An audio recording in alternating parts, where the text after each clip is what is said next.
Well, it's good to have you here again this week, and we're moving on to the first of our people that we're going to be looking at. As you can tell, Martin Luther, a wild boar in the Lord's Vineyard, as he was called by the Pope of his day. And so this is lesson number 2 in our series, Post Tenebras Lux, After Darkness Light. So let's just start with a word of prayer, and then we'll jump in. Dear Lord Jesus, we thank you that as we look at these times, we can be reminded that it is so easy to slip into a belief that we are somehow earning and meriting your favor and your love, and yet you give it to us so graciously without any deserving on our behalf. So Lord, would you remind us through the events that occurred in the early 1500s, how we might sometimes be tempted in this way. And would we also be inspired by those that you have used in the past to search the scriptures and to be reminded of the gospel of Jesus Christ. And it's in his name that we pray. Amen. All right, well, what is it that you are afraid of? Now, I always like to tell the story about my 2 boys. They're not here, so, I can embarrass them a little bit. One time our pastor was having a kids talk, as you do sometimes at the beginning of church, and he had all the kids around, and he said to them, what are some things that you're afraid of? Maybe you're afraid of the dark, or maybe you're afraid of a monster under your bed. Well, my boys had bunk beds, and my oldest son said, there is a monster under my bed. By which, of course, he meant his younger brother. But we do have things that, even as adults, we are afraid of. And last week we saw that leading up to the time of the Reformation was really a time that was kind of fraught with fear, wasn't it? We had seen the agricultural failure and famines. We had seen the Black Death or the plague go through. We had seen wars, uncertainty. And with all of that, at any time, a person might feel like the end was nigh or imminent. And it didn't help that if you walked into many medieval cathedrals or churches, you could see paintings or pictures like this one. Christ in Judgement. The lily that comes out of the one side of his mouth is sort of the representation of the resurrection to heaven. Ever noticed on Easter that they have Easter lilies stand for resurrection? So if you saw a bigger one of these pictures, you would probably see a whole lot of people kind of being taken on their way by angels to heaven.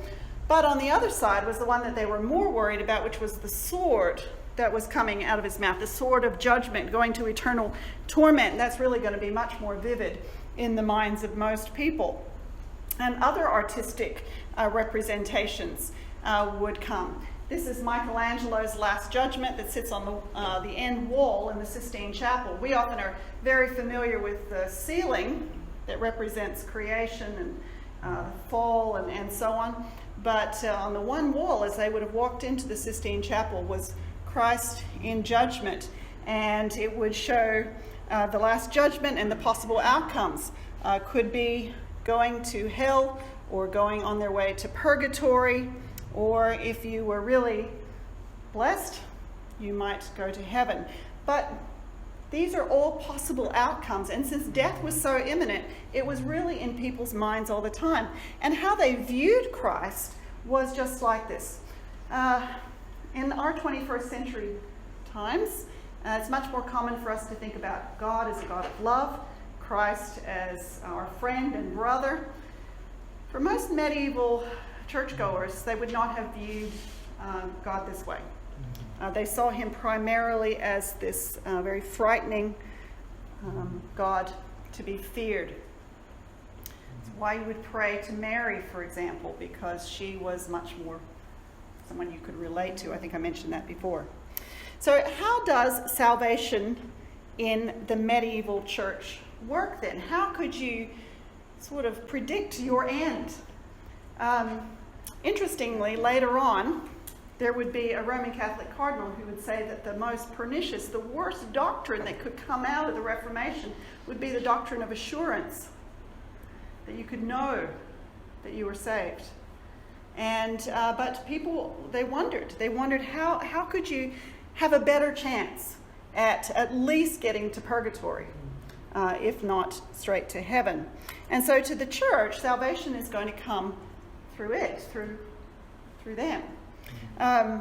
So let's take a little bit of a jaunt through medieval theology. If you were in our medieval class last year, a couple of these slides will look a little familiar to you, but probably it's been long enough you don't remember, so that's all right. We talked about some of the great scholastic theologians of the Middle Ages. One of them is Thomas Aquinas. If for nothing else, you might have heard of Aquinas School here in Perth, named for Thomas Aquinas, the Dominican theologian and scholar who was incredibly brilliant. But in this case, as he talks about salvation, he says it begins with God's grace. So they don't deny God's grace. Begin with God's grace, and then your job is to cooperate with that grace and to develop habits, faith, hope, and love. And then God will reward you for what you have become with eternal life. So in this case, it starts with God, but you are going to cooperate with that. So yes, 90% God, 10% you. That's important to bear in mind. Now, he's called a realist. It has to do with a philosophical viewpoint, which is long and complicated and takes a lot of reading many, many times for you to get it in your head, except for brilliant people. That's not me. So I'm not going to explain all of that, except to say that is a particular viewpoint that's sort of based on ideas from Aristotle.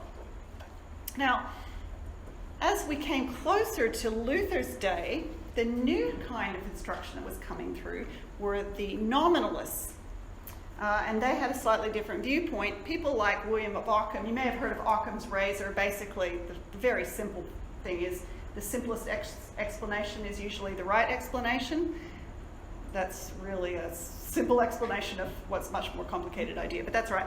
And a guy named Gabriel Biel, who directly influenced Luther, and they would have said in salvation, you begin by doing your best. And then what God will do is he'll give you sort of an infusion of grace called Congruent Merit on the basis of another, that is Christ's work. So start out, just try as hard as you can. And even though it's really not good, it's okay because God has sort of made a pact with you. God has made, they would have called it a covenant or a pactum. And the idea was, even though you have not really done good works, God will accept what you have done as though it were good. Their illustration would be like a king who's going to war. And the king needs gold. And so he calls up from all of his people in his land. He's, bring me your gold. In exchange, I will give you lead coins. No, they're not worth as much of gold intrinsically, but will act as though they are. And then I'll make the promise that someday I'll give you back that gold. And they said that's basically what God has done. You can't really give him anything worth anything. It's just lead, but we'll accept it. And now that you've been given this infusion of grace, now you can perform truly meritorious works. Really good things that are worthy of God's reward on the basis of what you've done. And through doing that, you can earn eternal life. They had a little saying there in Latin, which I'm not going to attempt, but basically is translated, do what lies within you. So in each of these cases, salvation is still God plus you doing something. With Aquinas, it starts with God. With the nominalists like William of Ockham or Biel, it starts with you, but in either case, both of them are going to require you to do something in order to really get there. I've put a few things here on different kinds of merit. These terms of merit are sort of maybe more confusing than you need to know, but basically merit is something which is worth a reward. So congruent merit is when the person is under the influence of actual grace and does an action which pleases God, but he's not promised to reward him. It's kind of the idea that if I've got a bunch of books in my hand and somebody holds the door of the library open, for me, that's a good work that they've done, but it doesn't necessarily mean that I will actually do the same for him. I'm not bound to do that, although I might. Condign merit occurs when God has promised to reward an actual work, due to a person for some good he has done. So it's the fundamental basis is God's promise, not the intrinsic value of the human act. And that God's reward always immeasurably exceeds the intrinsic value. So I'm giving to God something little, but he's going to reward me way more than what it's actually worth. Like mowing someone's lawn, maybe worth $25, but you pay them $25,000 and $25 million in that case.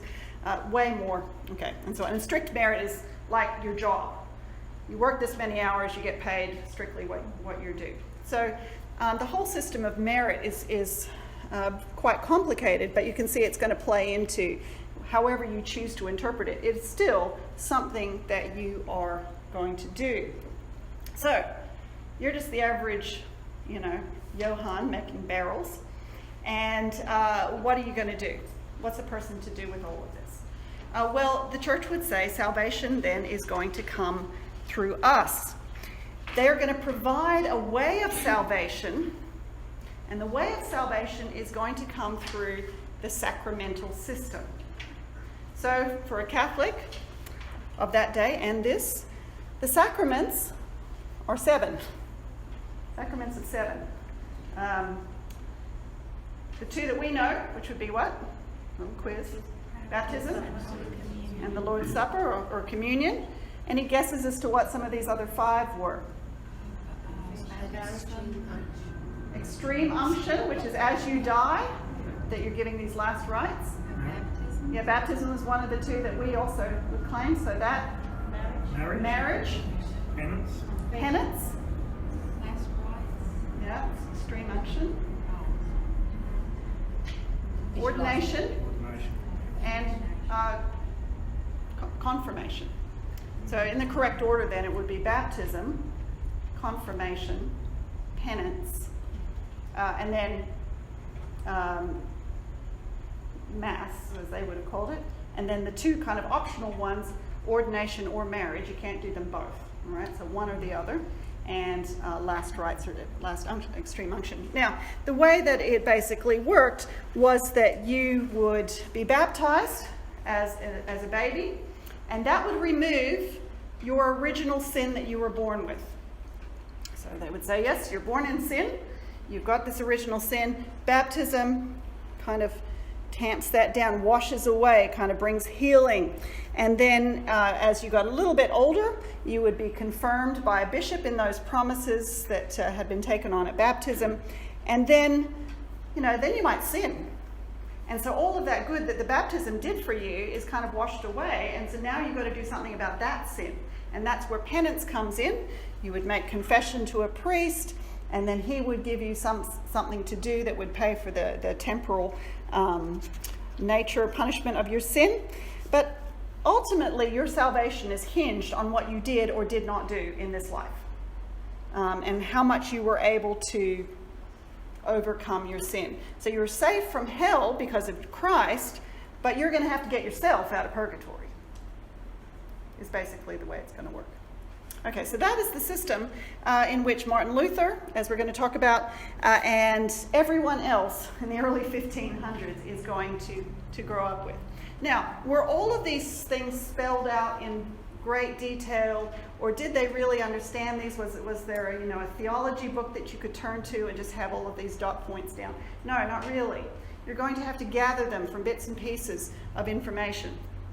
And for most people, they really don't understand how most stuff works. All they know is this is what the priest tells me I need to do, so I will do it. Faith is not faith in Christ. Faith is faith in the church. It is faith in what the church has said and believing what they say to be true. If you were to press them, that's essentially what it comes down to.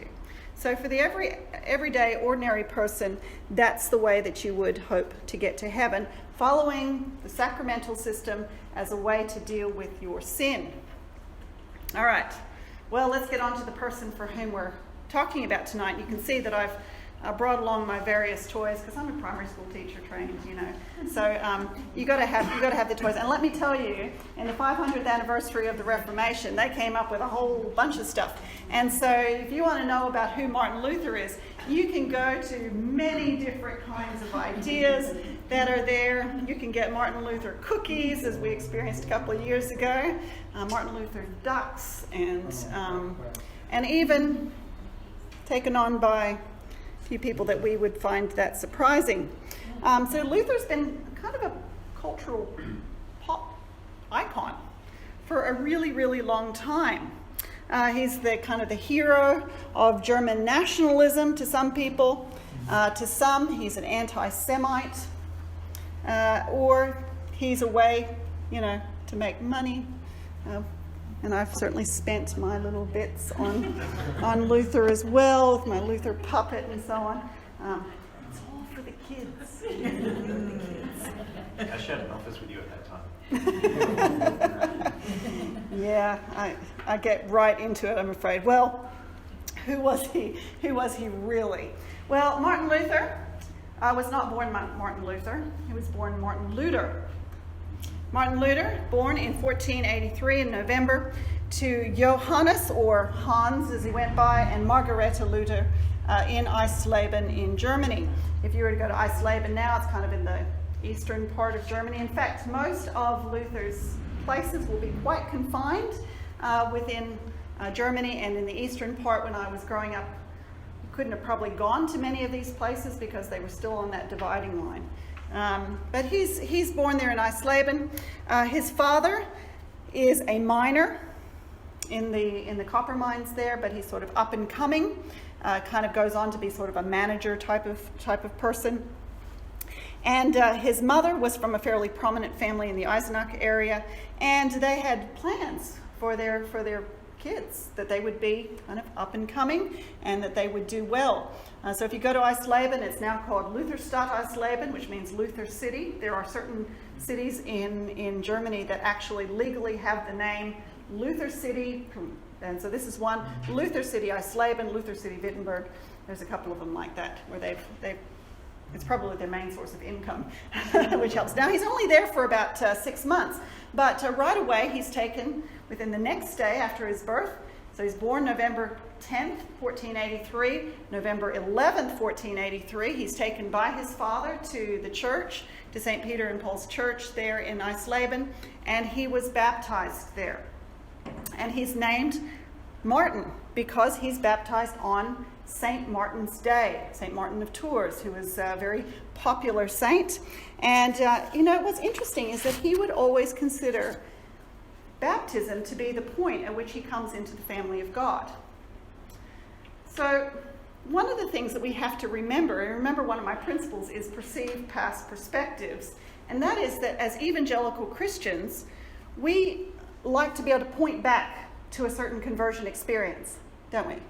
And we say, when were you saved? And we'll say, oh, well, I prayed this prayer, or someone gave me the gospel here, and I prayed, and I asked Jesus into my heart, and there was this change, and so on. And for a 16th century Christian, they would not have looked at it that way. If you were to ask Luther when he was saved, he would not have pointed to the event that we commonly think of as Luther's conversion. He always would look at his baptism. When he would argue with the devil, as a good medieval man would have done, he thought about Satan as very real and present, and he would often argue verbally out loud with the devil, and he would, when he felt like he was being challenged by the devil, he would say, I have been baptized. And he would encourage people to look back to their baptism as the thing that would bring assurance. He says, because without looking at their baptism, they would often look for other places to find their security, in their vows, in their penance, in their good works. And so for him, it's not that he thought it had some kind of element of magic about it, but he saw it as the word being offered and received by faith. And it's a different, perhaps, perspective than many of us would have, and yet he clings to his baptism. Baptism to him is crucial for the Christian life, and it has continuing relevance for us to look back on and see that God has worked in our lives. So he's baptized there in Eisleben, but only 6 months after he's born, they will move to Mansfeld. And Mansfeld is known for its mining, and he lives in a fairly large home. They found his family home there. So I often thought that he's kind of often described as a peasant. He really wasn't. Maybe peasant stock, but his father was quite up and coming, and they had a fairly large home. They've done some archaeological digs there that found their household waste. I don't know what they would find if they did archaeological digs in my house, but it's interesting how much you can learn by what people throw away. And, some of the rubbish that they found was actually pretty unusual. Buttons, embroidered purses, silver coins. I think, why would anyone throw those things away? It's thought that the plague actually went through, and that in trying to get rid of any of that, some of those things were thrown away. It may have killed 2 of Martin's brothers. And so it's kind of interesting. But he lives there in that town of Mansfeld, and raised there by his father, who was considered to be really, really strict, but no stricter probably than any father of that day. There is a point at which he talks about later that his father had been so strict and he kind of was not his friend anymore, and his father had to work very hard to sort of befriend him again. And it says his mother once beat him to the point of blood for stealing a nut.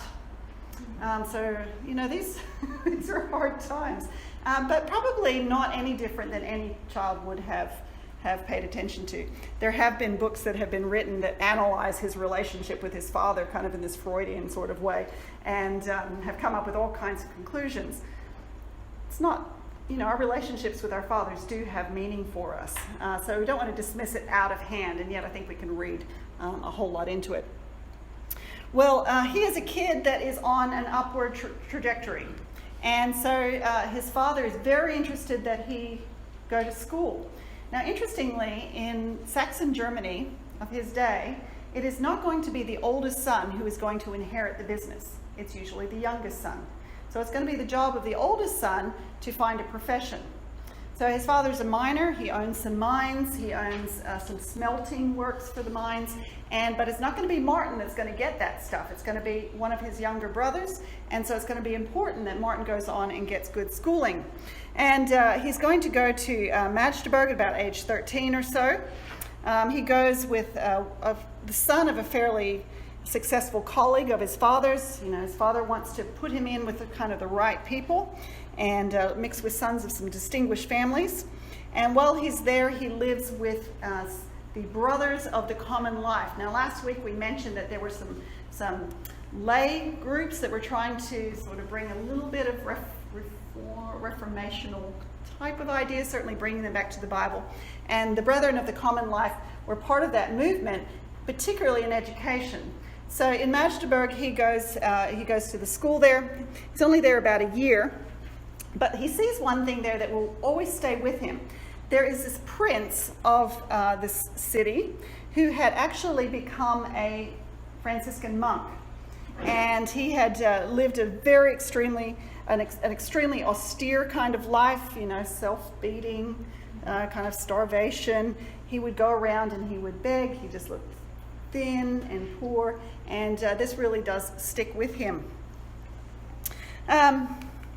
Then after about a year there, he's moved to Eisenach, to a parish school, the parish school of St. George, and he's there for about 3 to 4 years. He's 15 at the point where he goes there, and he makes friends with a family. He stays with a fairly important family there, who really are going to influence him a lot in his views about marriage, in his views about how God is to be central in all of life, and probably talk to him about one of the men that is imprisoned there in Eisenach, a man by the name of Johannes Hilton, who had written some criticisms of the church and was imprisoned to the day of his death. And probably that was something that he would have seen and known about. And don't know exactly how much that might have impacted him, but it would have been part of what he knew was happening around him at that time in Eisenach. Now he's going to come back to Eisenach a little later, but not in tonight's lecture. At age 17, 1501, he's going to matriculate at the University of Erfurt. University of Erfurt is a renowned university. It's going to educate according to the scholastic method, the Via Moderna, the modern way, that is going to be that of William of Ockham and Gabriel Biel, and he's going to study there. And the way it works is that he's going to start out getting his bachelor's degree, his Bachelor of Arts degree, which he's going to complete in 2 years, and then he will get his Master of Arts degree 2 years after that. So within 4 years, he's received his master's degree. Possible to do in those days. And he's ranked number 2 out of 17 students, so he's considered a good student.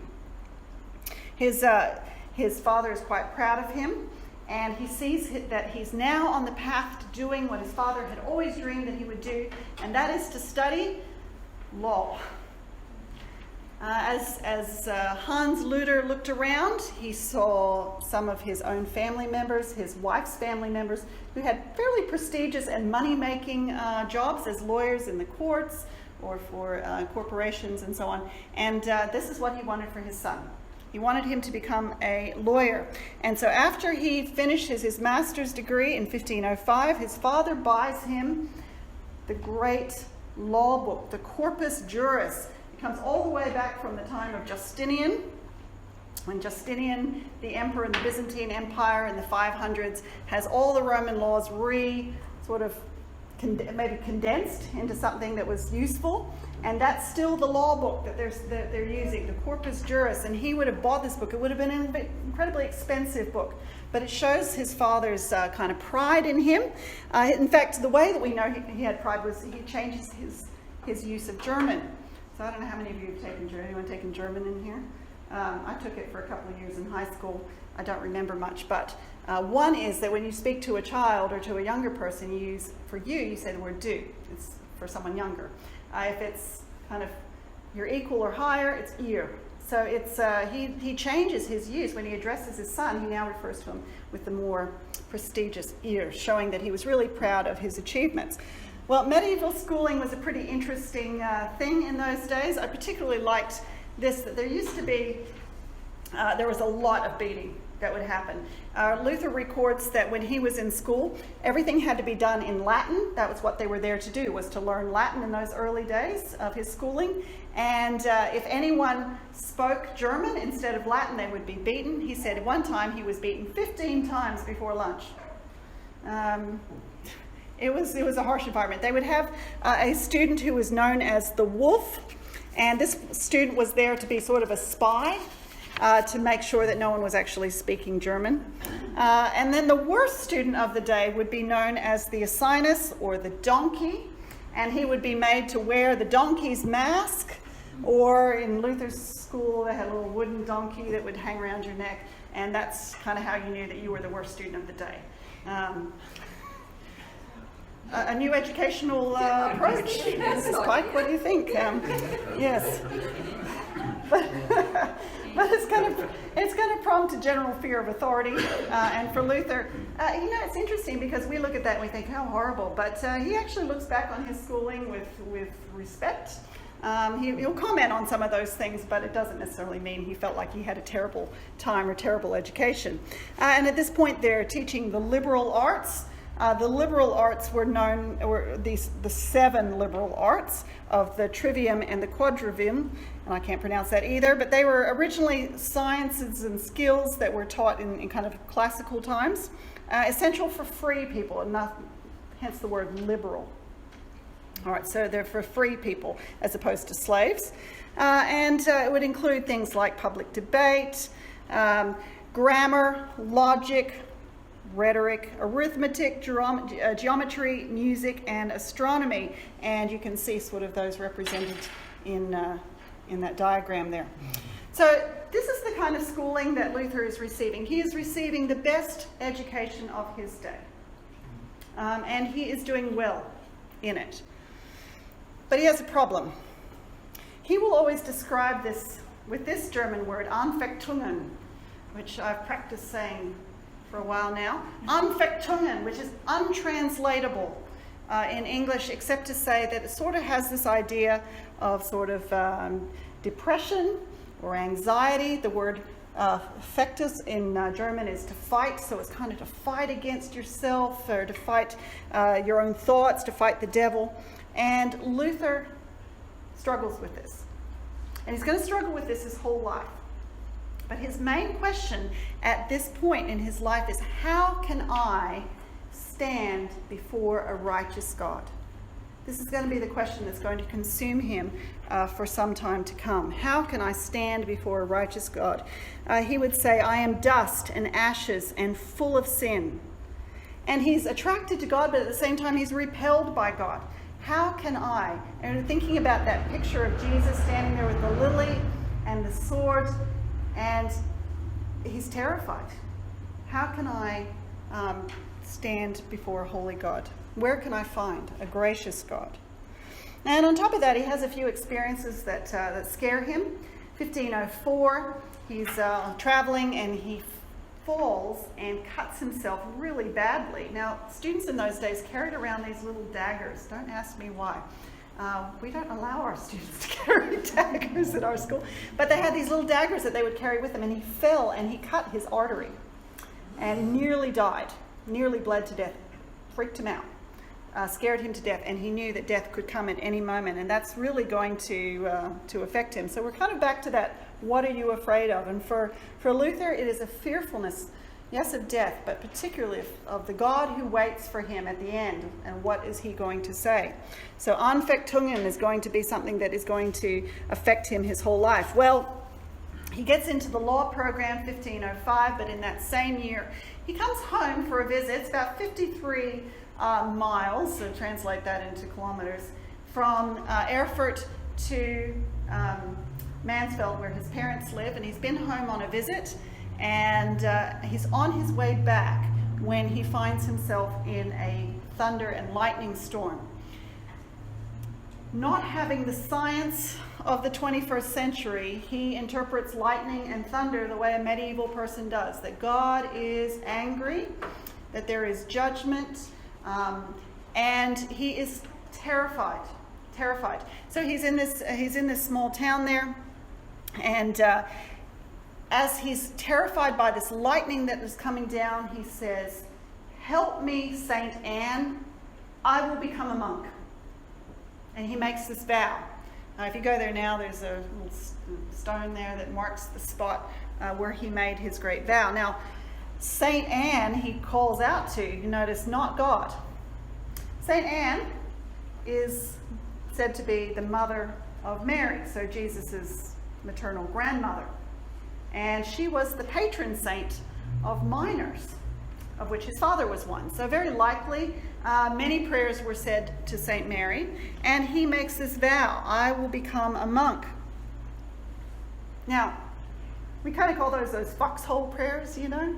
And we think about soldiers, you know, in the midst of battle, you know, protect me and I'll make you some promise. And a lot of times we forget about those as soon as the danger is over. But Luther was not one of those kind.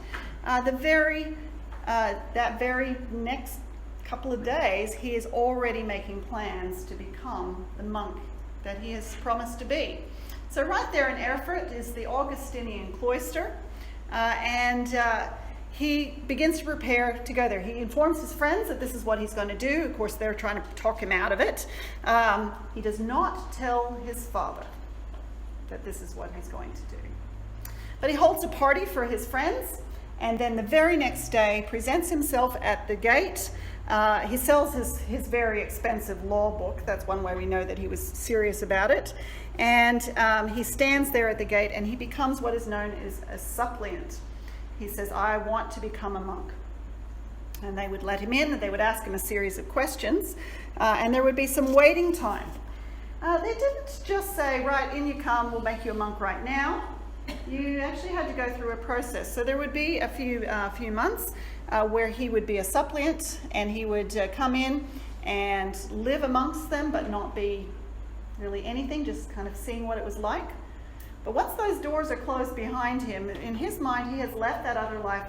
In fact, he tells his friends, you'll probably never see me again. He goes in, seems to do okay, and then he is allowed to become a novice. Now, what's really interesting about this, as he becomes a novice, he's going to live for about a year as a novice. But as he comes in, you'll see, here's the cloister, and this is the church. You can still go there. By the way, if you really wanted to stay somewhere in Erfurt, you could stay. at the cloister. They've got guest rooms there, so I've stayed there.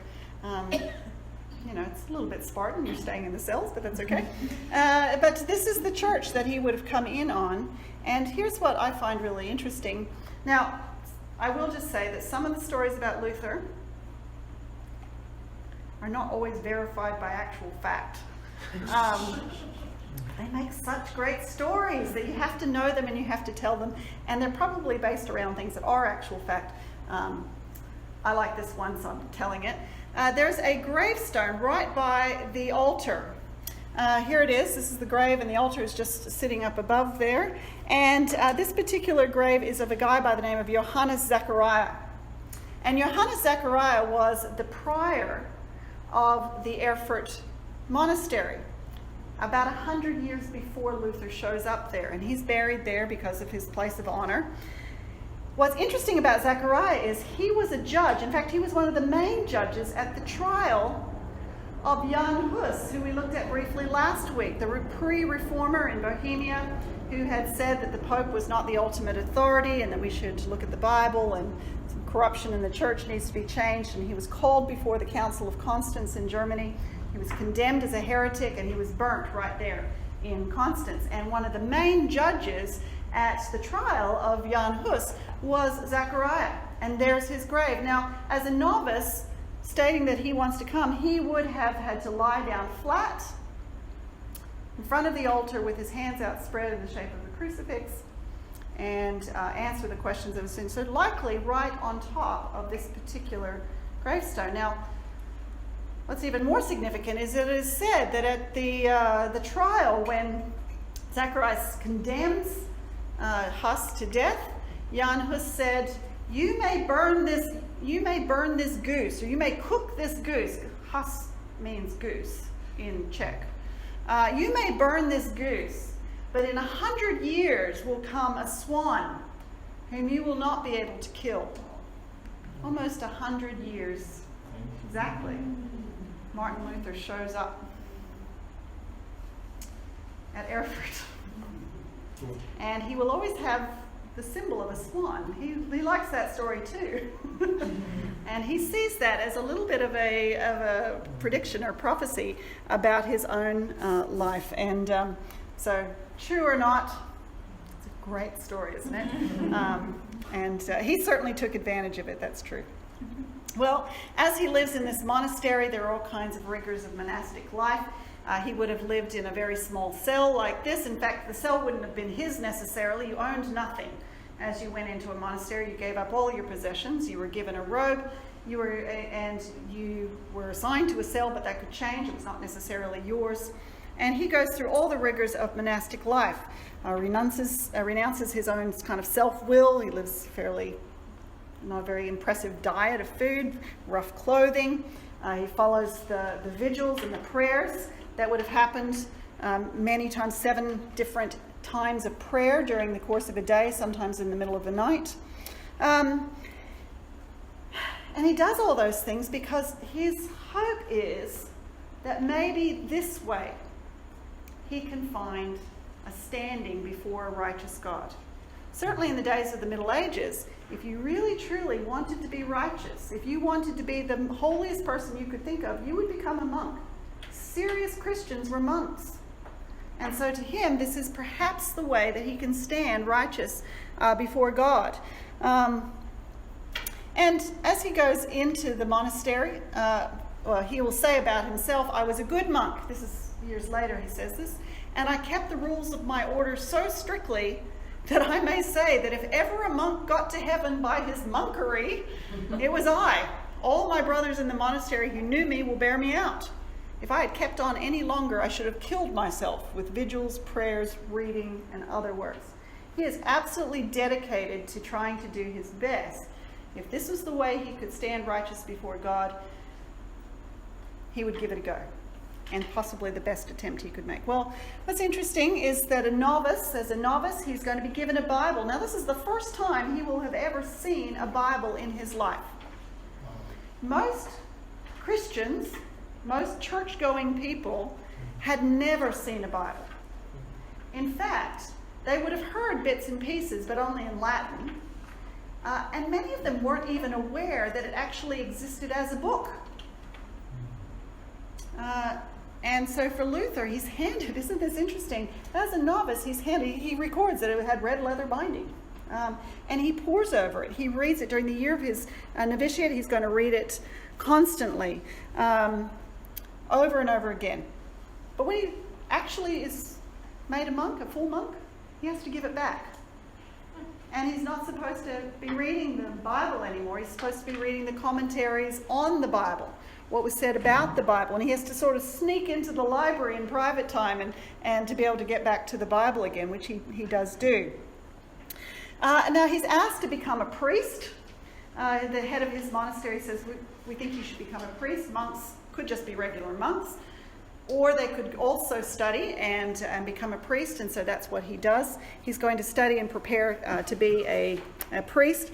And as he goes into the first time that he's going to say the Mass, he is incredibly nervous because not only in his mind is the priest making God, as he says the words that will change the substance of that piece of bread or the wafer into the actual body of Christ. He's making God.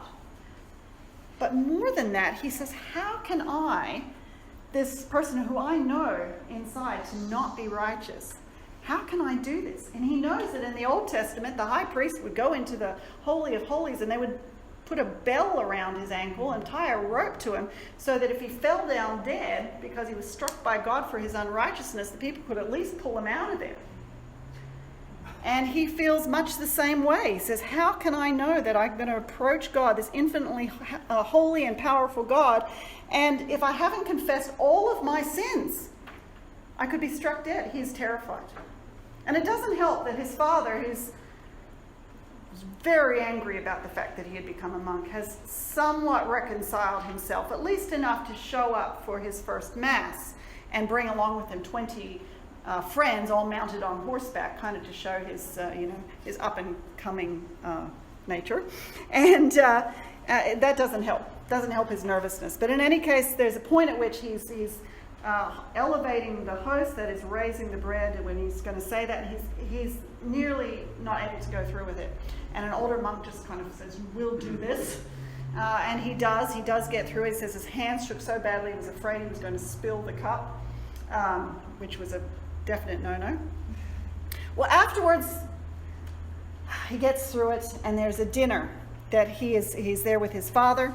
And his father, he asked his father why he was opposed, why his father had been opposed to Luther becoming a monk. And his father answers kind of angrily, the Bible says, honor your mother and your father, and you have not done that. And Luther says, but, I can do you more good by the prayers than if I had stayed in the world. And his father says to him, how do you know it was from God and not from the devil? Oh, Anfechtung. More anxiety. And so what is he going to do? Well, he's going to continue doing the best he can, as he's been told, do what is in you, do the best you can. And he's going to do that by the method that's been given to them by the church, which is the confessional. Now, maybe some of you have been into a church where they have a confessional booth, something like that. It's been in practice for a long time. And Luther is going to take this penitential system really, really seriously. And it's actually going to be the fact that he takes it so seriously that's going to help him to see why this whole system doesn't work. Because he is going to do the best he possibly can. In medieval salvation, if you can't earn salvation outright, you can go a long way towards earning it by doing what is within you. So he would constantly find things to confess. There were times when he would go into the confessional and be there for 6 hours. And no sooner would he come out of the confessional than he would think of something that he should have confessed. And his problem was, how will I know that I've confessed everything? What about those things I haven't yet figured out were sins? How will I know? Very, very anxious. Well, the Vicar General of the Augustinian Order, of which he was a part, has is one of his confessors, and he's a bit of a mystic. And he tries to encourage Luther. I mean, this is, what do you do with this guy? He doesn't have any other monks like this, right? The most careful and conscientious, but nerve-wracking. He says, stop coming to me until you've got actually something to confess. Drives him crazy. And he says, you're making religion just far too difficult. And he says, he says, God is not angry with you. You're angry with God. He says, what you need to do is to just love God. But all Luther can see in his head is that picture of judgment, that picture of the sword coming out of the judging Christ and the consuming fire. How can I love a God like that? Later on he'll say, love him? I hated him. And here he is, a monk. And now he knows that here he thought he was going to achieve something by becoming a monk. That would get him on that step up. And yet, no. It doesn't seem to be working. Von Staupitz got to do something with this guy. And now Von Staupitz is actually the head of the Augustinian monastery in Wittenberg. It's a little town in Saxony. And there's a university there, the University of Wittenberg, which was started in 1502. And he sends him there, really, at the time when Luther goes there in 1508, this is a backwater, right? Wittenberg, if you go there now, is a lovely town. I completely recommend that you go. It's a beautiful little town. But if you went there then, you would not have thought so. A few of the things that people said about it were that it was a hamlet comprised not of regular houses, but only of little ones, bad huts built out of clay and covered with hay and straw. That was his friend Philip Melanchthon said that. Another one said, that poor, miserable, filthy little town of Wittenberg compared to Prague, not even worth 3 pennies. It isn't even worthy to be called a town in Germany. It was unknown to the learned and the commoners 20 years ago. An unhealthy, unpleasant piece of land, right? This is not the place where you really want to be sent. Luther actually describes it in a poem where he says, little land, you are but a heap of sand. If I dig you, the soil is light. If I reap you, the yield is slight. So the whole length of it is less than a mile long. So it is just a little town, and yet it's where this university has just been established by the Prince of Electoral Saxony, Frederick the Wise. Now, you've got to know a little bit of politics and a little bit of understanding about what was happening here. So this is Frederick the Wise over here, and in 1485, Saxony had been split between 2 brothers, Ernest and Albert. And as the younger brother, because younger brothers actually got preference, remember, that's kind of the weird thing that we don't often remember. As the younger brother, Albert got preference, and he took the part that had the city of Leipzig in it. So he's going to take all of what's in the yellow, right? And he particularly wanted that because this is going to have the biggest and the best cities. And so he chooses that, and what's left behind for Ernest is sort of this weird, sort of very skinny bit in here, and a little bit hard to manage. And there's really no important towns in it at all. Albert was not going to be very kind to his brother Ernest. However, Ernest got the position of being elector. So Albert was going to be a duke, and Ernest was going to be an elector. Well, what's an elector? Well, an elector is the person who gets to elect the emperor. So you might not have thought about the emperor being someone who is elected. Normally when we think about kings, you have king and their son and the king and their son, and that's how it goes. Didn't work that way for the Holy Roman Emperor. It was an elected position, and there were 7 guys who got to pick. 3 of them were church officials, and 4 of them were princes. And one of those princes was Ernest, who dies, and his son Frederick becomes the elector. An elector then has an enormous amount of power, even if he doesn't have very great land, because he gets to choose the emperor. That means everybody's going to want to try to win his favor, because it's going to be up to him to decide. And so Ernest's son, Frederick, he doesn't have much here, but he's going to take the town of Wittenberg and he's going to say, let's do something with this. He's going to live there. He builds a castle there, knocks down the fortress, builds his own castle and palace. He builds a church, and he builds a university founded in 1502. And he's going to try to build up this university. And he's going to try to bring in artists. He brings in a guy, consults with a guy, Albrecht Dürer. Ever seen the very famous praying hands? That's Dürer. All right, drew the praying hands. And then on Dürer's recommendation, he's going to bring in another artist who we'll talk about a little bit later. But here's one of the things about Frederick. He has possibly the greatest relic collection in the world. So a relic then is something that is attached, has some sort of significance by being attached to a saint or some sort of holy event, and it confers with it some kind of blessing is the idea.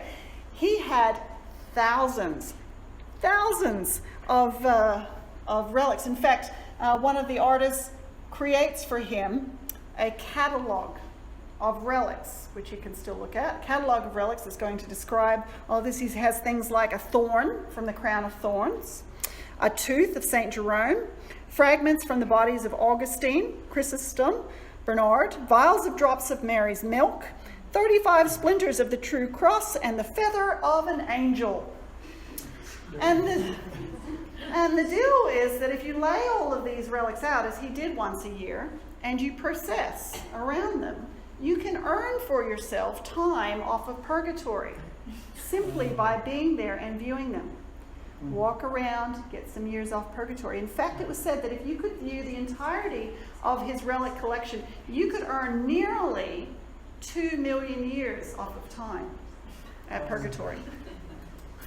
Frederick loved his relics, but he loved his university, and he was very eager to have interesting people come there. So von Staupitz, who was Luther's confessor, had been the head of the Bible department there, and he says this would be just a great place for Luther to come. And so he sends Luther there. He's a professor of philosophy for about a year before he has to return back to his monastery in Erfurt. Well, there's this conflict that goes on because Luther is belonging to an Augustinian order that's quite strict. They're known as the observant Augustinians. And then there were the Augustinians who were a little bit, they weren't called the lax Augustinians, but essentially that's what they were. One were very strict about following the rules, and the others not so much. And von Staupitz became the vicar general of the order, and he wanted to try to bring these two groups together. And so doing that, he sets this plan in motion, and Erfurt Monastery, where Luther was, didn't want to borrow it. They were observant, they didn't want to be stuck with these lax people. And so they send Luther and a brother monk, because he never traveled by himself, he always traveled in pairs. He's going to Rome, and he's got to cross the Alps as he goes. And it's just really good pictures of Alps, so I had to put those in there. When he goes through Switzerland, he says it's really nothing but mountains and valleys. Which is really distressing, isn't it? In any case, it's his only time out of Germany. He's going to sort of make his way through. He's going to go to places like Nuremberg and Ulm. He's going to go eventually into Italy, and he'll get to Milan, where he tries to say Mass and finds out that they use a whole different way to say Mass that was from the time of the 300s with St. Ambrose. And so he's unable to say Mass in Milan. He's going to make his way down into Bologna and to Florence, and then finally he's going to get to Rome. Now you've got to understand that going to Rome is just the pinnacle of where someone could go. If you really wanted to be right at the center of holiness, well, it was going to be Rome. Except it's not the pinnacle of holiness when he gets there. So he probably stays at this church. There's a couple of possibilities. They don't know for sure. But he's going to stay there. He's going to have his meetings. It turns out that they're not even allowed to really have this discussion. The guy there who makes the decision had already made his decision in favor of von Staupitz's plan. So that's sort of a bust. But in any case, while he's there for about a month, he's going to make the rounds. And one of the things that you can do is that you can visit all 7 of what's known as the Pilgrim Churches in a day and hear masses said And that's going to earn you a whole lot of time off of purgatory, so that's going to be important. He's hearing these masses said. Now, he gets there and he's just astounded because the priests are saying the mass as quickly as they possibly can, because they've got to get through as many as they possibly can. Now, the rule was you could not say a mass in less than 13 minutes.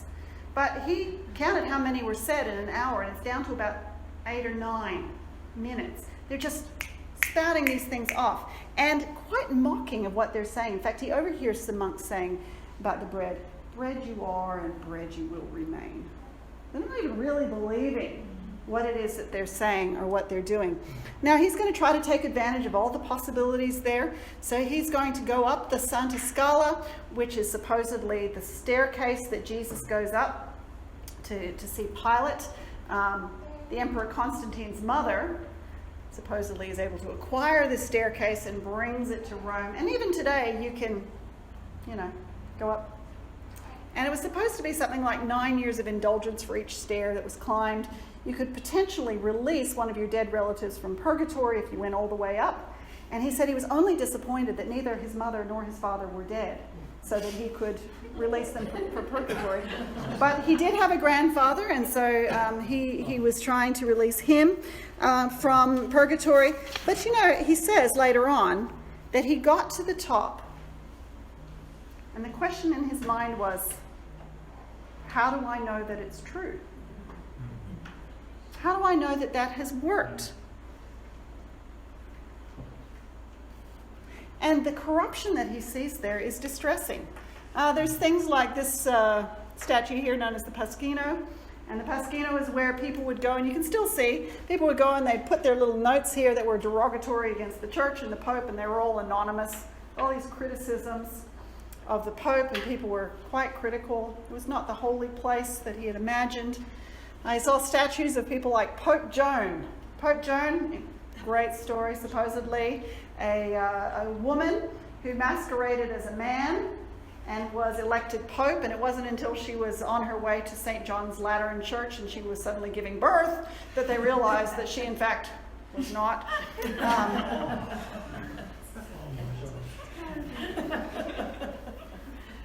Yeah. Okay. So anyway, more and more, he's just distressed. It's not what he thought it was going to be. Now, some historians say that it's not until later that he interprets his trip to Rome in that light. But in any case, he does record the things that he had seen. Now, he's going to return to Wittenberg after this. He's going to go back as a professor, and this time he's taken over the chair of the Bible department. Von Staupitz has been made sort of head over all of these things. He can't manage with just this little university anymore. And so Luther comes in. He now is the chair of the Bible department, if you like, and he begins lecturing. Now, in those days, I love this. Whatever it was that the person was studying, that's what they would lecture on. So if you were studying the Psalms, you'd lecture on the Psalms. If you're studying Romans, you could lecture on Romans. If you're studying Galatians, you'd lecture on Galatians, which is exactly what he did. I think this is a great idea. So anything that I currently am interested in could be the thing that I'm going to talk about to my students. No? Okay. All right. In any case, he begins by lecturing on the Psalms. Now realize that the Psalms, he would have known them very well. They were prayed every day. As a monk, every day he would recite the Psalms. He would have known those Psalms inside and out. But for so many, they were saying these things, and they were just words that were being recited. But now he's going to be teaching his students, and he's going to draw on the writings of people like Augustine and the humanist Jacques Lefebvre d'Etaples from France, who sort of a bit of a pre-reformer there. And his first breakthrough is when he's teaching on Psalm 22. Now, some of you, if you think Psalm 22 is where it begins, my God, why have you forsaken me? And it's, as we understand it, it's pointing to the Messiah, isn't it? To the work of Jesus on the cross. And even though David is writing it, it is pointing forward to Jesus. And Luther wonders, if Jesus was sinless and divine, why would he have to suffer? Is it possible that God felt Anfechtungen too? And this is going to be revolutionary for him.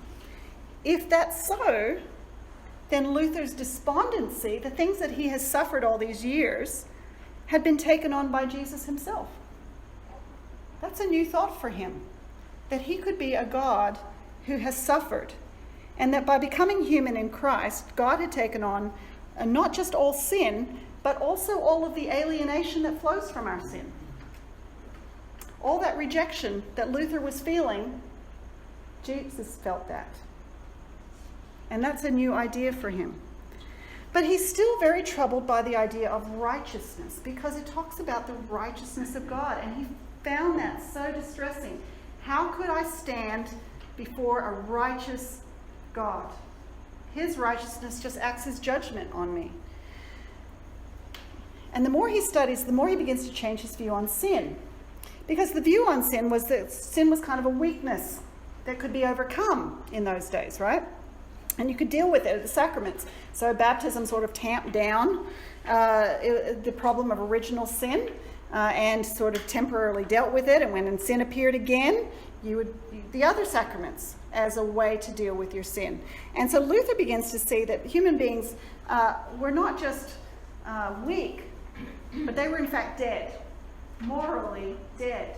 And this is going to change his whole viewpoint on how he's going to see things. So he's been studying the Psalms, and he realizes that Christ had been alienated from God, and then he begins to read Romans and teach his students Romans. And again, he trembles at the righteousness of God. And he has a bit of a breakthrough. Now, we don't know exactly at which point. Some people will say 15:13 when he's teaching on Romans, that he has kind of his full breakthrough, and it's at that point people say, oh, he was converted at that point. There's others who say he sort of has a somewhat understanding there, and then later it's much greater. Historians argue, and you can see my stacks of books, and this isn't even all of them. I piled them up one day for my students, and it was about like this. You can read a lot of different writers on Luther, and they will say many things. But in essence, let's just take a look at what it is. Now, you'll see that in your notes I've said tower or toilet. You might be wondering what I'm getting at. Well, you see the tower that is there at the Augustinian monastery there in Wittenberg, and he had his office there in the tower. It was kind of known as the cloaca tower, or the tower of the toilet, because that's where you had it, kind of toilet on the top, hang over the edge. Sorry. At any rate, Luther records that he was thinking about these things in cloaca. Now, just in the tower? Really difficult to know. If you're a Protestant, saying this was his tower experience. If you're a Catholic, you're going to say, yes, all in the toilet. Yeah. In any case, he's reading this section in Romans, and he reads that the righteousness of God is revealed. And that's the word that scares him, until he understands that what it says is that this righteousness has been given to us. It's not God's righteousness that condemns us, but it's the righteousness of Christ that is given to us and received through faith. It's not the righteousness that condemns, but it's the righteousness given to us that frees us. And this is a remarkable thing. In it, the righteousness of God is revealed through faith, for faith. As it is written, the one who is righteous will live by faith. Now, at this point, what does he understand by that? Well, some would say Luther understands God's gift of righteousness as this inner righteousness that the Holy Spirit is producing in the heart. More of a sanctification, but it's still righteousness given by God. And his later understanding is going to be when he understands that faith itself is the gift. That it's a personal trust in Christ rather than just assenting to the church's teachings. So this is going to grow and develop over time. So his understanding and his theology is going to develop. We'll kind of see it. Sometimes it feels like it's developing on the run as he goes through his various experiences. And a bunch of theologians are going to start to circle around him and begin to take on these ideas. He's going to start to teach these ideas with his students, but it's not going to be revolutionary for most people at this point. This is not what things are going to change. But I just want to talk about this idea of justification. Remember last week I said that there are two big ideas coming out of the Reformation. There's a lot more than that, but two really important ones that we'll focus on. And one of them is this idea of justification by faith alone. So to be justified then is to be made right. I'm a bit of a Westminster Shorter Catechism girl. So here it is. I make my students learn this too, by the way. I'm sorry if any of you have kids in my class that probably learn this one. Justification is an act of God's free grace, wherein He pardons all our sins and accepts us as righteous in His sight, only for the righteousness of Christ, imputed to us and received by faith alone. It's a great summary of what we understand justification to be. It's an act, it's a declaration that we are righteous, not because of anything we have done, but He accepts us as righteous for the righteousness of Christ, which is given to us. What Luther is discovering is what we sometimes call the great exchange. That is, that our sin has been put on Christ, and He has become sin for us on the cross, as it tells us. And in exchange, He has imputed, not infused, as was being said by the Catholic Church, where you would kind of get a little measure of grace, a little bit of infusion. If you think about a cup of tea, right? And you think about your tea bag, and it sort of seeps out over time. No, imputed, applied to us right away and received by faith. So what's the difference then between what we believe and what was being taught by the church of the day, the Catholic Church of the day?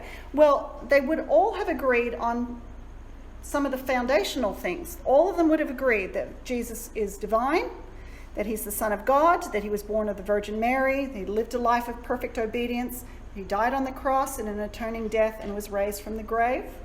Right? The Apostles' Creed can be said by all of us. The difference comes in how is that work of Christ applied to the believer. And the Reformers believed and taught, and Luther would come to teach, that we are justified by faith alone, and it's the alone that's important. Certainly the Catholic Church would have said faith is important. It's the alone bit that really gets us. We receive all the benefits of Jesus' work through putting our trust in Him. The problem with the Roman view was that God accepts us as righteous when we become righteous. That comes from Aristotle. The just, he would have said, are when they have, you are just when you have become just, essentially. So all of the acts of penance and all of those kind of things are trying to get you to a point where you become in a state of grace where God can accept you. We would say justification is God's declaration. We are not righteous. We are not righteous, and yet God, because of Jesus, has declared us to be that. But at that point, we're not righteous. When God declares it, not intrinsically, that's not who we are. We are declared that. And then what does God do? He works through His Spirit after our justification, what we call sanctification, to make us more like Jesus. Right? First justification, go this way, and then sanctification. The Catholic Church put it the other way around. Become more righteous, and then God will announce that you are righteous, if you can get that far. And that's the problem, and that's the conflict. Any questions? That might be a good time for some questions. Could I ask about that Pope that Joan? Is that Joan of Arc? No. Okay. No. She was known as John, actually, when she was Pope. Yeah, she was known as John, which Joan is the female version of John. Okay. And even some of the stories, again, how true are they? There's certainly a statue to her in Rome, but there is actually a little procedure as part of the coronation of a pope that ensures that they are actually male. Yeah, not something they're going to tell you in the media, but it's true. Yeah. All right. You learn all kinds of things in my class, don't you? This is like a silly question. No. No, seriously. Okay, anyway. No, but I was just thinking, like, people becoming monks. The whole Catholic Church, they wouldn't have wanted, like, this would never have happened anyway, but they wouldn't have wanted everyone to become monks, and they wouldn't have gotten payment, right? No. Did they have a limitation on number of monks? not that I know of, but you really had to go through quite a long process to become a monk. So it wasn't, and there were going to be people that they got to the end of their novitiate and said, you're really not suited for this kind of life. So yeah, there would be people that were rejected because they just couldn't deal with the life. It was a hard life to live, yeah. Not everybody was all that keen to become that righteous, just like today, right? Yeah. In previous church history things that I may or may not have attended, you talked about like other orders of monks situations where actually being a monk was pretty good. Yeah. Obviously Luther was not part of one of those. No. Were they around the same time as him, or? Sure. So there was a lot of orders by this point. Some of them had sprung up, or some were still happening now at this point, the 1500s, and there's going to be another huge jump in different kinds of monastic orders following the Reformation, or kind of during the Reformation, what we'll call the Catholic Reformation. Probably touch on that in the next series. And they have different purposes. So later on, you'll see ones that are kind of education-minded. The Dominicans were preachers. The Franciscans were, care for the sick kind of thing.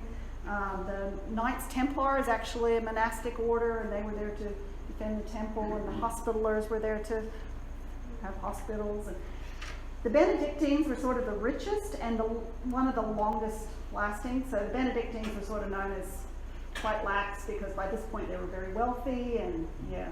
And some of the Augustinians were relaxed too, but his was a strict order. There's groups like the Carthusians who were very strict. They were Benedictines, but held to the order extremely seriously. Trappist monks, very, very serious. Also make good beer apparently, but don't speak much at all. So you have ones where they've got a rule, but how closely they choose to apply it. Yeah, and usually the ones that were lax were the ones who also got a lot of money. But it wasn't just the monasteries that were rich. You could become rich by being a bishop, which we better get to, or we're not going to get through our lesson. So that's good. All right, just some of his fellow Wittenbergers. We've got people like Andreas Bodenstein von Karlstadt, von by the means of, so he's from the city of Karlstadt. Andreas Karlstadt was Wittenberg's senior lecturer. He would follow Luther, and he was a little bit of he tended to go too far. He became quite radical in his approach. He was a bit of a windbag too. Where Luther writes, you already know 95 Theses. He writes like 380 in one of his. Just, you can't stop talking. So yeah. But he's respected because he is the senior lecturer. George Spalatin was the kind of the secretary to Prince Frederick of the Wise, and it's going to be through George Spalatin that Luther has all of his communications. He will never directly speak to the prince in his entire life, even though they live in a city that is not even a mile long. Never speak to him. I think partly because Frederick wants to have plausible deniability. If he never actually talks to him, I don't know anything about it. Right? All of his communication will go through George Spalatin.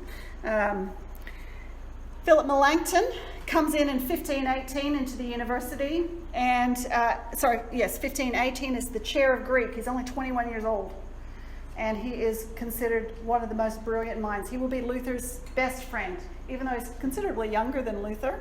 And he doesn't always agree with Luther, and Luther will dismiss a lot of people who don't agree with him, but he will never do that for Philip Melanchthon. He is his buddy, and he's also a brilliant scholar. The systematic theology of Lutheranism comes from Melanchthon, not from Luther, because he's much more organized in the way he writes. Nicholas von Amsdorf is a scholastic theologian there in Wittenberg. He's fairly fearless. He's a little bit narrow-minded, more zealously Lutheran, some people would say, than Luther was himself. And then Lucas Cranach the Elder is the artist who comes in as the court artist. So most of the paintings that we have of the reformers in Germany are Lucas Cranach's work. He had a workshop there. You can still go and see his workshop in Wittenberg. He was a printer. He was the most wealthy man in Wittenberg, had the most spectacular homes there, And the very famous paintings of Luther that you see, the ones of his parents were done by him. That one is done by him. There's altarpieces. He becomes the painter not only of the court, but of the Reformation as well. So he's a fairly important guy. Well, Luther's first real confrontation with the church is actually going to be against Aristotle. He begins reading Augustine, and he realizes that so much of what Augustine says completely contradicts so much of the scholastic theology that was being taught. And so he writes a series of theses that become known as the Disputation Against Scholastic Theology, and it attacks the theology of the scholastics who were teaching in the universities of that time, and it calls for a return to Augustine. And there's no interest. It's probably the most controversial thing he will say at this point, and no one cares. For some reason, it just does not raise up an audience. There are 97 theses. You never heard of Luther's 97 theses, but 97 theses against scholasticism. And he had already started to really turn to Augustine. And his problem with Aristotle and the teachings of scholastic theology based on Aristotle was that Aristotle's views kind of said that your human reason can sort of reach to God and reach God. That you have the ability in your human mind to be able to reach out to God and to acquire that. And he says, he knows what we are like as humans. He says, we are dead. How could our human reason ever be good enough to reach up to God? It seemed like just sheer hubris. And so he writes these theses, and it really does not go anywhere. Some of them are quite remarkable. I'll read you just a couple. Man is by nature unable to want God to be God. Indeed, he himself wants to be God and does not want God to be God. So that's kind of the nature of who we are as people. He who is outside the grace of God sins incessantly, even when he does not commit adultery or become angry. Outside the grace of God is it indeed impossible not to become angry or lust, so that not even in grace is it possible to fulfill the law perfectly. So you can see he's already moving to this idea that we are unable to earn our salvation. And he says it quite plainly in these theses, but no one pays any attention. And that is going to be in September of 1517. September, 1 month before what we now look at as the beginning of the Reformation. But we are going to get to the Indulgence Crisis, and I've got 10 minutes to do it in. The Indulgence Crisis, the thing that everybody knows about, is going to be that controversy in 1517 that's going to spark the Reformation, and it's going to have sort of a backstory that Luther's not going to realize as he gets into the throes. And it involves these three guys, Leo, Albert, and Johann. Now, Leo is the Pope. Pope Leo X, he is a Medici. And when he becomes Pope, he says, now that we are Pope, let us enjoy ourselves. And he does. Albert is Albert of Brandenburg, who already holds 2 bishoprics. He is the bishop of 2 places already. He is from a very rich family, the Hohenzollerns, and he's the son of an elector. And he was already bishop of 2 bishoprics simultaneously. Although he was younger than the age 30, that was really the legal age.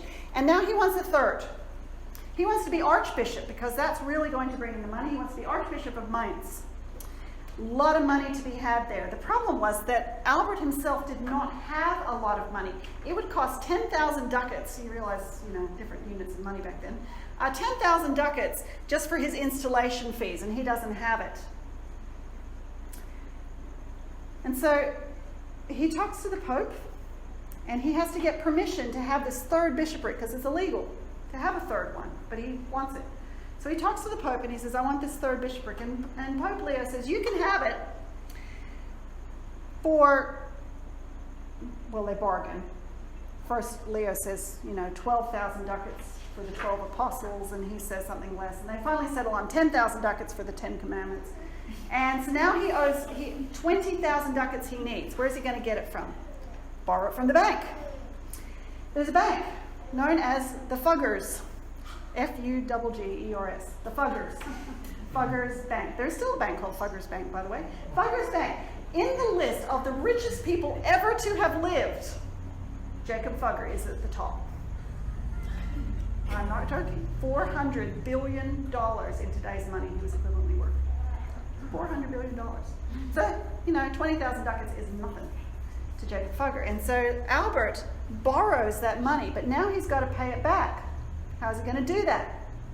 Well, Leo says, I'll give you permission to sell an indulgence in your various bishoprics. And you can pay me back and the bank, because you can keep half of the money for those indulgences, and you give me half. Now, Leo wants half because he wants to be able to build something, which I'll get to in a second. Well, if you're going to do this, you've got to have a top salesman, right? Top salesman of that day is Johann Tetzel. He's a Dominican friar. He is an amazing salesman. He can sell you anything. And they're like, let's bring this guy on, along with some others, and we're going to sell this. Now, Luther knows none of this backroom dealing. Right? Just be aware of that. What Leo wants to build is St. Peter's Basilica. Now, there already was a St. Peter's in Rome. You can see it there, 1450. That's it there. It doesn't look anything like what you picture, right? But there was Pope Nicholas V, and he had proclaimed a jubilee in 1450, and he planned to rebuild a bunch of stuff, including St. Peter's, which was starting to become a bit decrepit. So he's going to start raising money, and by the time Leo is Pope, he is going to actually want to do this. He wants to have his name attached to it. By the way, 1546, well after Leo is dead, we start to see the beginnings of it being built. You can see this is on the walls of the Vatican there. The different pope. Then in 1567, the drum of the dome is being lowered on there. And of course, there's the modern St. Peter's Basilica that we all know. Not a cathedral, by the way, a basilica, which is different. But he wants to build this, and he wants to move the papal stuff to this palace, the palace that's attached to St. Peter's. And so that's what Leo is hoping to do. And so in order to do that, they're going to sell an indulgence. This has proved to be a good money maker in the past. And so that's what they would do. They would roll up into town. They would show the permission to sell the indulgence up here, and you can see a cardinal and a monk here. And you can see that these people are coming along. They're putting down their coins, and they are buying their indulgence, which is what? Well, in the early church, they struggled with people denying the faith, especially under persecution, right? You could go be sent to the lions, or you could put a pinch of incense on the altar and say, Caesar is God. And there were some people who said, I'll do the Caesar is God thing and not the lions. Thank you very much. What do you do with those people afterwards? Well, they needed to prove that when they repented, that their repentance was real. So they needed to do some good works to provide evidence of remorse. And then later on, the good deeds should be done. But if you want to give a gift instead, that would also be accepted. And by the time you get to this part, any contribution is deemed valid. And so basically the idea is you need to pay for your sin.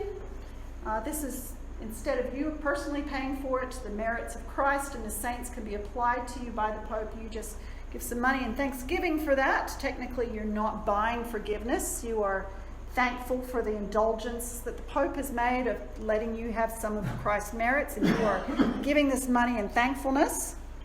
But most people wouldn't have seen it that way. And Luther really objects. And so he's going to write 95 statements, because what he is seeing is that people, instead of being truly repentant, are just saying, well, I can buy an indulgence and I'm all good. Now, this was not being sold in his area. Frederick would not let this indulgence be sold in his area, not because he was so, against indulgences, but because he had his own relic collection. Thought this would take money out of his coffers. And so Tetzel was not allowed to come into the borders of electoral Saxony, but he was right over the border, and some of the Wittenbergers were going over there. Now, Luther is a pastor, first and foremost, and he says these people are being cheated. They are being told something untrue. So he writes his 95 theses, and the story is, of course, that he walks the kilometer up the road from his monastery, and he goes to the door of the castle church, and what does he do? Nail it in, right? Maybe. We know that he at least mailed a copy of the 95 Theses on the 31st of October 1517. But somehow putting a letter in the post is not nearly as exciting as nailing something into a door.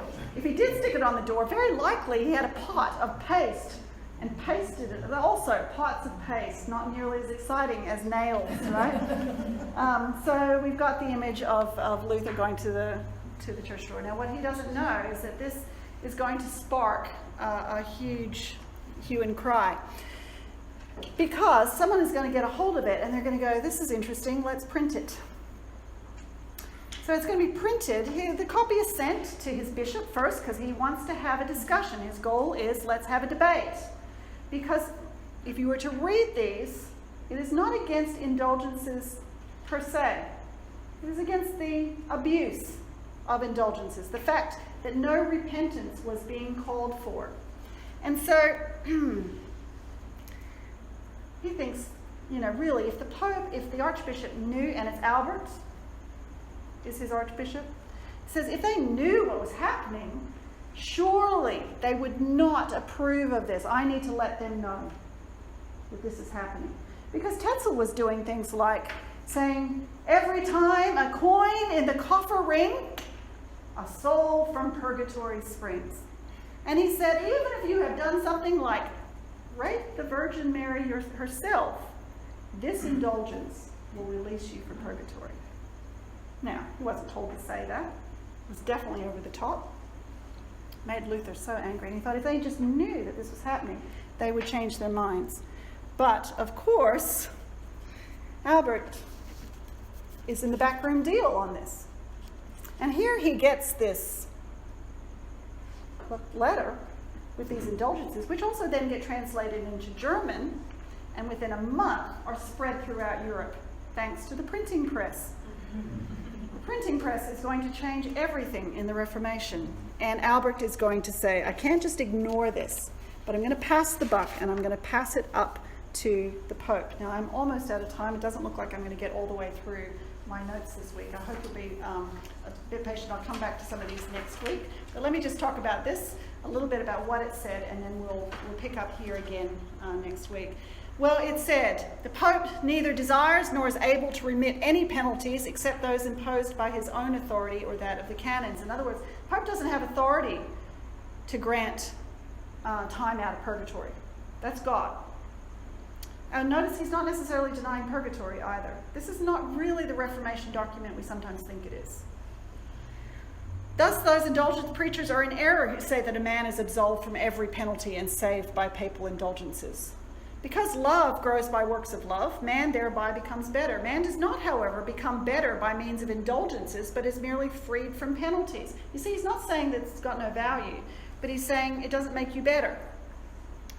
To say that the cross emblazoned with the papal coat of arms and set up by the indulgence preachers is equal in worth to the cross of Christ is blasphemy. This unbridled preaching of indulgences makes it difficult even for learned men to rescue the reverence which is due the Pope from slander or from the shrewd questions of the laity. In other words, this is bringing disrepute on the papacy. You should want it to be done. And this, such as, these are some of the questions people are saying, why does not the Pope empty purgatory for the sake of holy love and the dire need of the souls that are there, if he redeems an infinite number of souls for the sake of miserable money with which to build a church? If he can release them from purgatory, why isn't he doing it for everybody? Why is it only when someone pays money? Pretty good question to ask. I think we'll end it with that, and we'll look for the response from this next time. I have a minute before we all turn into pumpkins. Any questions that anyone wants to ask? If you don't mind bringing back your notes next week, we'll pick up from there last week and then move on.